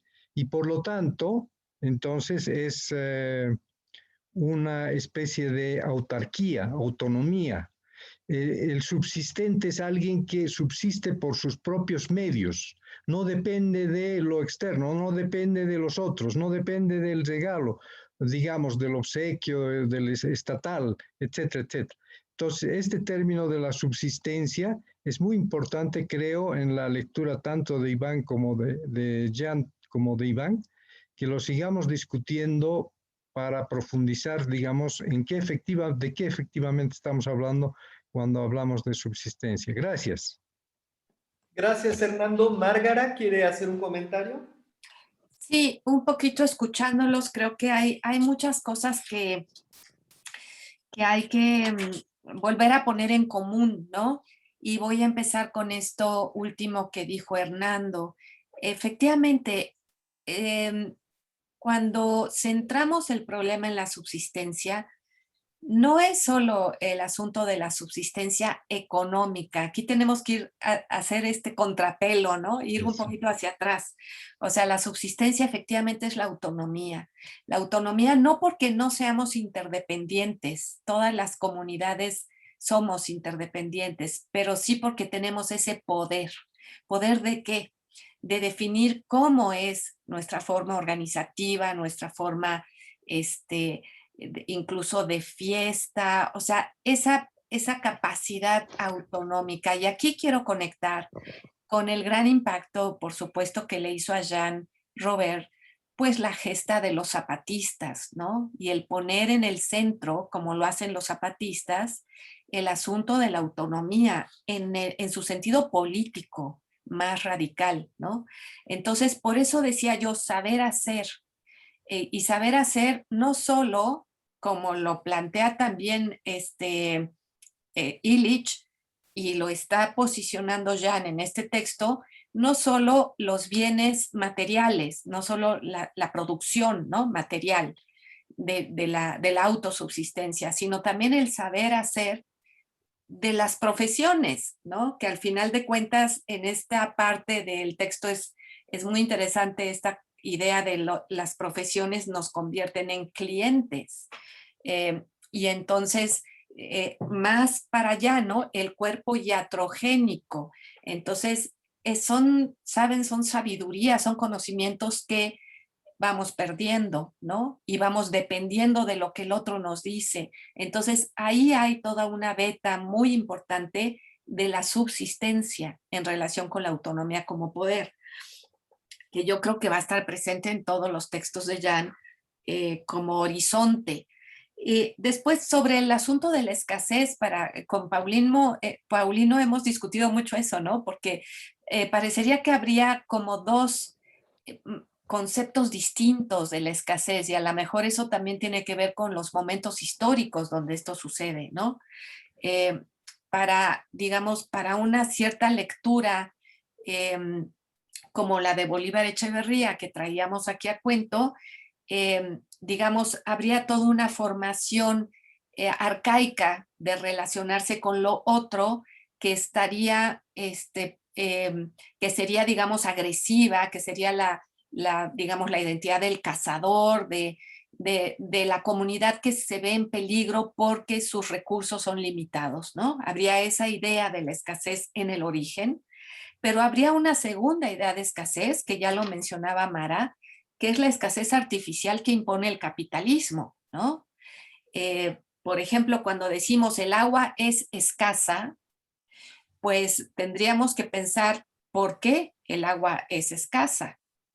Y entonces lo primero que tendríamos que decir es, bueno, pues porque el agua ha sido privatizada, Y después porque el agua se destina generalmente a las empresas y a la producción masiva. Y entonces resulta que un recurso que no es escaso se convierte en escaso. Y ese es el principio de la economía. O sea, lo que nos está diciendo Jan es cuando la economía dice los medios de la subsistencia son parte de la economía, nos está diciendo son escasos. Y cuando no lo son, ¿sí? Entonces ahí ya entramos en toda esta otra deriva que también está en el texto, ¿no? Dejar la subsistencia a las fuerzas del mercado. Y esta otra manera de entrar a esta crítica, ¿no?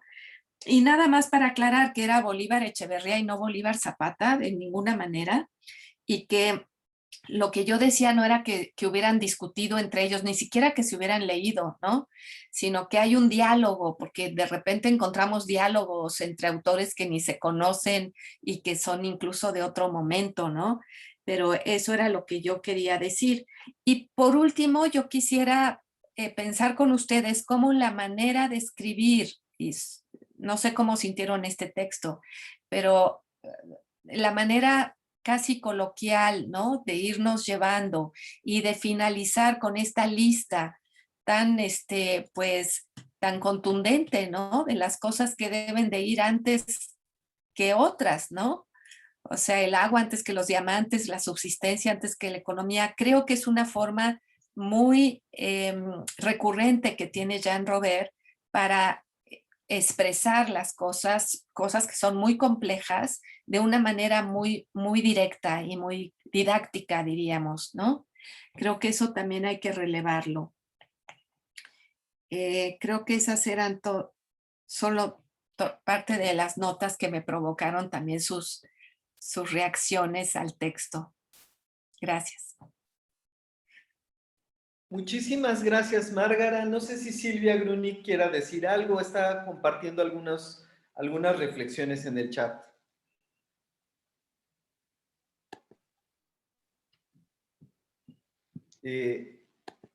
Otras... Tal vez no pueda hablar, pero tiene toda la razón. Está basada en la gratuidad y sí hay gente, aunque posiblemente no salgamos del sistema totalmente, pero César Añorbe lo logró, ¿no? Haciendo sus propios bloques de barro, sus casas, en fin. Y también había un chico que llegó al primer encuentro que tuvimos de Iván Illich a los 5 años de su fallecimiento, que se había venido y había conocido a Illich y hacía chocolates. Él aprendió a hacer chocolates aquí en Cuernavaca y se fue a Canadá y siguió con eso. Sí hay medios. No nos vamos a salir del sistema tal vez, pero sí lo hay. Bueno, es todo. Creo que tengo sonido. A ver, ¿sí? ¿Me oís? Sí. ¿Sí? Ah, bueno. Sí, Silvia. Bueno, qué suerte, porque entre que no me ves y no me oís es un horror. Perdón, perdonar estos problemas técnicos. A ver, yo estaba, bueno, me ha encantado todo, muchas gracias a todos y a todas, Márgara, y todas las contribuciones, que, bueno, como siempre dan muchísimo que pensar.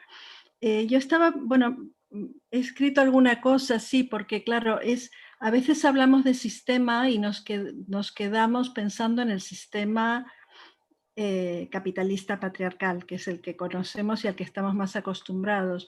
Y Illich estaba horror ante el sistema cibernético, o sea, la componente cibernética, el cambio de naturaleza de las relaciones, ¿no? El que generaba la entrada en la era, lo que él llamaba la edad de los sistemas o la era de los sistemas. Entonces yo le pregunté una vez, me gustaba someterlo un poco a vuestra consideración, porque hablando con Jean, cuando a mí no me gusta hablar del error de Illich o de los errores de la primera época de Illich, porque es que no eran errores, era en su momento el análisis era muy pertinente, después cambiaron las cosas, fueron cambiando y entonces él fue cambiando sus análisis, pero eso no es un error, es una evolución, ¿no? Entonces, cuando hay un artículo que se llama 10 años, perdonar, pero todo mi conocimiento de la obra de Illich es en francés, así que todos los comentarios y traducciones que puedo hacer son no están basados en el léxico de las traducciones oficiales y diré algunas cosas que seguramente se escapan. Hay un artículo que se llama 10 años después de Némesis Médica o algo así, donde él dice la medicina, la sanidad estropea la salud y qué más da, una cosa así. Entonces, de alguna forma se interpreta como que él está desautorizando sus propias palabras. Y en realidad mi teoría es que como profesor que era, como maestro que era, él nos hace ver que sí, que la medicina estropea la salud, pero me río yo de ese problema ante el problemón que tenemos ante la invasión de la lógica cibernética, ¿no? Entonces yo le pregunté a Jean qué opinaba digamos, de esta hipótesis, ¿no? que era casi un recurso didáctico, hablar de sus panfletos, ¿no? Y él me miró y me dijo, peut-être, puede ser. Y claro, ahí quedó, porque bueno, pasó otra cosa, estábamos con gente, bueno. Pero bueno, me gustaba comentarlo en este foro tan relevante, porque de alguna forma creo que salir de la economía es complicado y es todo un desafío, pero no debemos olvidar que además estamos metidos, incluso gente muy sencilla, en una lógica cibernética que es absolutamente expropiatoria. Aquí me quedo. Gracias. Muchísimas gracias, Silvia. Nos da mucho gusto que hayas comentado esto. Miguel, por favor. Bueno, el tema del campesinado o del campesino sobre el cual trabajó, hizo un libro espléndido, Jean Robert, que se llama, bueno, fue en francés, La puissance des pauvres, la potencia de los pobres se podría traducir. Ahí analiza muy bien el caso de la cuestión del campesinado. El campesinado ilustra muchísimo lo que es antes de la economía y después de la economía. El campesino, en primer lugar, no necesita empleo. Él produce sus alimentos, pero colectivamente con otros. A Jean Robert le gustaba mucho analizar el caso de Chayanov, del cual tenemos muchísima documentación sobre cómo definió una regla que decía cuando todos trabajan menos, por ejemplo. Es una. Cómo en la Rusia del siglo XIX había 103 días de fiesta, que nos recuerda a todos el México antiguo. O sea, hace 50 años, 100 años, en México había fiesta a santos y todo el día. Y decía y hacía el análisis de cómo se puede ser autónomo. Esa autonomía es la que odiaba a Lenin, Stalin, por eso mandaron matar a tanto campesino. Pero también la odió el gobierno mexicano. Jan González dijo, tengo que sacar a 15 millones de campesinos del campo. Lo dijo públicamente hace 30 años, cuando era secretario de Agricultura. Es decir, el Tratado de Libre Comercio fue precisamente expulsar del campo mexicano a los campesinos porque debilitan la economía, porque no necesitan empleo, porque intercambian y porque utilizan poco la moneda, ¿no?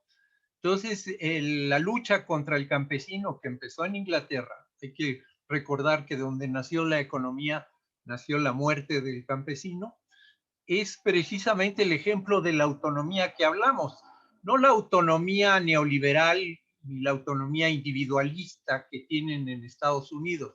Es decir, que yo solo, individualmente quiero ser autónomo, ¿no? La autonomía es con la comunidad, ¿no? Es con el grupo donde trabajo la subsistencia. De ahí que el ejemplo de los campesinos y claro, y de los indígenas revela el camino de salir de la economía, porque la economía está basada en la producción industrial. Y claro, la producción industrial manipula la escasez a más no poder. Entonces, si volvemos a una nueva artesanía, estamos entrando a la autonomía. Es decir, la producción en pequeña escala de los alimentos cultivar nuestros alimentos en las ciudades, cultivar en la zona periurbana, como tanto insistió Jean-Robert, es el camino de la autonomía y de salir de la economía. Tenemos que desindustrializar al mundo, y desindustrializar tiene que empezar por el tema de los alimentos. De ahí se puede hablar mucho, pero precisamente el asunto es descolonizar el imaginario social, que tiene totalmente un imaginario construido sobre la idea de que todo tiene que ser con alta tecnología. Y la alta tecnología, una crítica feroz de Jean-Robert y de Ivan Illich, basada en Jacques Ellul, sobre por qué la tecnología moderna se convierte en una sacralidad que vuelve loco a todo mundo. Todo mundo quiere soluciones tecnológicas. Y de ahí se puede entender que salir de la tecnología también implica salir de la economía. Gracias. Gracias, Miguel. Muchas gracias. Faltan 5 minutos más para terminar. Paulino, ¿quieres comentar algo? Sí, quería agregar solamente que un giro que me parece interesante y siento que de pronto lo estamos dejando de lado es que el texto nos invita a reflexionar no en términos dicotómicos, de está aquel sector dominante que tiene las posibilidades y pues quienes los padecemos, sino que justamente el llamado donde se dice que más allá de ciertos umbrales, la economía inevitablemente destruye la cultura de la subsistencia, creo que es una invitación a ver cómo nuestra propia práctica cotidiana está atravesada por esta destrucción de nuestra cultura y de nuestra subsistencia, y cómo nosotros somos portadores de esa misma desculturación, voy a decirlo así en estos términos. Y me refiero a que, por ejemplo, todo el fenómeno de la incorporación masiva de jóvenes al narcotráfico, pues va de la mano de esta circunstancia. O sea, la perspectiva en la cual uno decide que es preferible vivir una vida breve, pero adquiriendo una riqueza de la cual pueda hacer ostentación de ella, aunque sea inútil, a vivir una vida digna basada en la subsistencia, pues es la introyección de esta perspectiva, tal como se habla del cuerpo iatrogénico que se introduce a la fuerza bajo la piel del paciente, es esta concepción de mundo que se introduce a la fuerza dentro de nuestros propios cuerpos, esta realidad encarnada, como se hablaba en la sesión anterior. Y ya para cerrar, quería decir, hay una frase sobre la producción industrial de alimentos, pero si hablamos de la producción industrial de servicios, queda de esta manera. La producción industrial de servicios amenaza la existencia tanto de la producción de servicios de subsistencia o la autoproducción de los servicios, como de la pequeña producción de servicios a nivel comercial, que es pues los servicios de barrio, el mecánico, el bicicletero, el peluquero, todo este hilvanado universo de subsistencia, del nivel comercial de la subsistencia colectiva que teje las colectividades, pues eso también va quedando destruido, y esto es muchas veces este nivel en que la economía destruye nuestra cultura, pues, y no nos permite más ese imaginario. Gracias. Gracias, Paulino. Márgara Millán, creo que quiere cerrar. Pues solo quiero decirle a Paulino que sí, que Jean sí habla de la proporcionalidad en este texto. En la página 4, ahí está. Digo, es una mención breve, ¿no? Pero para remarcar ese hilo. Y pues cerrar con una pequeña provocación que nos gusta, creo que a Silvia también le va a gustar, a Silvia Marcos. Este guiño que siempre está presente en las cosas que le importan a Jean-Robert y que desarrolla, por ejemplo, lo de la subsistencia versus la economía, con lo que nosotras también pensamos como el trabajo de los cuidados y la centralidad de toda esta este trabajo para la reproducción de las condiciones de la existencia, ¿no? Y que ahí nosotras decíamos que Jean Robert era un pensador muy sensible a nuestras inquietudes feministas, que ponían en el centro también estas cuestiones. Nada más. Muchas gracias. Ay, qué bueno, Márgara. Qué bueno. ¿Sí me oyen? ¿No se oye? Sí te oímos. No, digo que qué bueno que cierras con eso, Márgara, porque es parte del final de la última sesión del homenaje en Miradas Feministas a la obra de Jean Robert. Y entonces eso lo trabajamos mucho como colectivo. Miradas feministas a la obra de Jean Robert. Gracias, Silvia. Pude volver, se me fue la luz, aquí. El barrio está todo sin luz. Sí, qué bueno No es que me haya desaparecido, es que me desapareció la máquina. Desapareció el sistema. Pues sí. Cibernética. Muy bien. Alicia, ¿quieres decir unas palabras para terminar? No, y es que yo quería comentar precisamente que Silvia se disculpaba porque se había ido la luz, pero ya llegó, así que qué bueno. Muy bien. Pues excelente sesión, la segunda sesión de esta temporada del seminario. Y bueno, también les quiero comentar que Miguel Partearroyo me dejó unas revistas dedicadas a Jean Robert aquí en el Dragón de Jade. Por si los que viven aquí en Cuernavaca, la hizo la Benemérita Universidad Autónoma de Puebla. Es una edición muy bonita, me parece que es como de colección porque está diseñada con forma de asiento de bicicleta. Y bueno, si quieren alguno, hay muchos textos que están presentes de los que vamos a abordar a lo largo del seminario. Entonces, se las recomiendo mucho. Hay varios ejemplares aquí en el Dragón de Jade que Miguel Partearroyo me hizo favor de traer. Bueno, ¿algún comentario más que alguien quiera compartir antes de cerrar la sesión? ¿Todos bien? Muy bien. Pues, gracias, Márgara. Excelente sesión. Texto maravilloso de Jean Robert. Nos deja girando. Sí hay que preguntarnos si es posible pensar después de la economía. Sí. Es una pregunta que hay que hacernos de cara a la siguiente sesión. Alicia, ¿tú nos puedes decir cuál va a ser el siguiente expositor? Sí, va a ser Humberto Beck, y es un texto que él escribe sobre Jan, y está en universidad también, justo. A ver, déjame ver, si lo encuentro rápido. No lo encuentro. Ok, es Humberto Beck, y escribe sobre Jean Robert, y él va a hacer el comentario dentro de 15 días. Muy bien, pues entonces en 15 días nos vemos, queridos compañeros. Que tengan excelente semanas y gracias por estar aquí. Gracias. Hasta luego. Gracias a todos. Hasta luego. Saludos, Gracias. Saludos, Paulina. Buenas noches. Gracias. Buenas. La Buenas fecha, noches. Alicia. ¿Qué Gracias, fecha que es? les vaya bien. Hasta luego. La fecha de Humberto Gracias. Beck. Muchas gracias.